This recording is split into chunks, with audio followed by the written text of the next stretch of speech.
Hey, yo, chosen one. Your narcissistic ex right now, he or she is still using your slang that they learned from you. Remember how you used to talk around them? They still using slang that they learned from you. Your hater friends that talk behind your back, they still out there walking and talking and acting like you and trying to turn up and, act like you. But see, all of these haters, even your family, your brothers, your sisters, auntie, cousins, uncles, parents, all those people that are secret handlers of you, that hate on you, they're still trying to act, even say your jokes, even the things they learned from you. They'll try to go to others and act like they the ones that knew this information. They're still out there trying to act like you. But are they giving you the credit? Hell no. See, here's the thing, chosen one. Everybody wants to be like you, whether they admit it to you or not. You know what I'm saying? Like everybody admires you.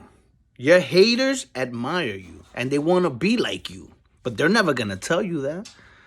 Even if they hear a joke from you, or if they hear the way you act, the way you talk, the way you walk, the way you dress, your simplicity, anything that they like about you, they're copying and taking for themselves. But they're not giving you the credit. But here's the thing, they're fooling a lot of people out there. But you know who they not fooling? The real woke ones. Excuse me, the ones that already had their third eye open.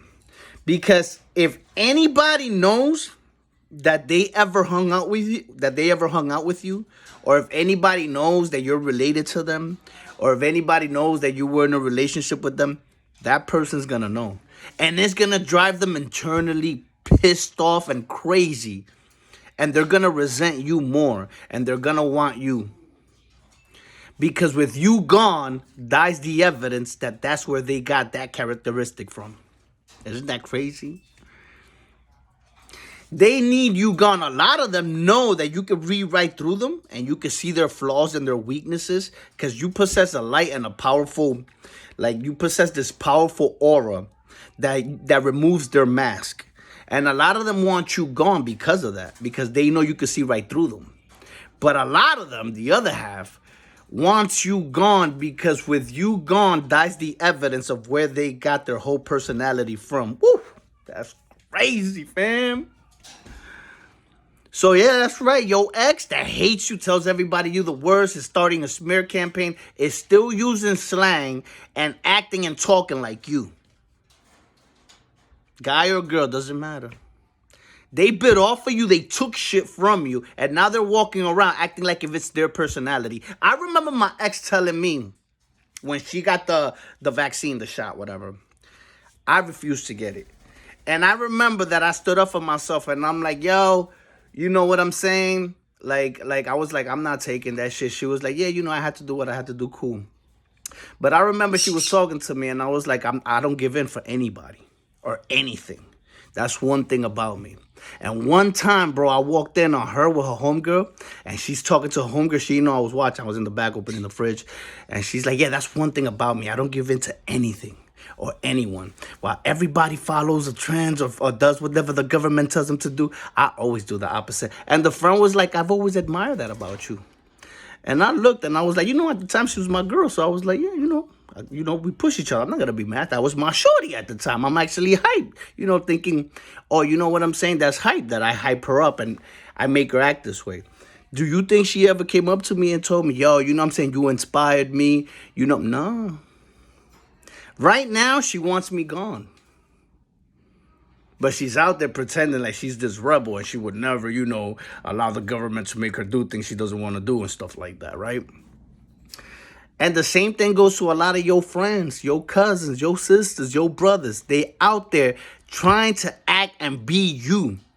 But as long as you're around, you ever seen that movie Assassins with Antonio Banderas and Sylvester Stallone? Came out in the 90s. Watch that movie Assassins. You know what I'm saying? At the end, Antonio Banderas is the villain. Sylvester Stallone's the good guy. And Antonio wants to, kill him because he heard that Sylvester Stallone is the #1 assassin and he wants to get him out of the way. At the end, they team up to kill a common enemy. And right before the movie ends, that Sylvester Stallone's walking away, Sylvester Stallone looks at Antonio Banderas and goes, yo, you got it. You got the title. I'm retired. You could be #1. And Sylvester Stallone walks away to walk out, to leave the title to, of best assassin to Antonio Banderas. I'm sorry I'm spoiling it. But then Antonio Banderas looks at him, points the gun, and goes, as long as you're around, I will always be #2. Meaning I need to get rid of you to be #1. Long story short, Sylvester Stallone had his gun in his pocket, behind aiming. He didn't see, so he was able to shoot. Go watch the movie. But my point is that's how they feel. As long as you're around, I will never be original. I will always be #2. And they want you gone because of it, fam. But don't worry, because the one thing they will never have is your anointing. So they could try to bite off. They could want you gone as much as possible. But they don't have your protection and your divine anointing and your divine following from the Most High. You hear me, fam? Yeah.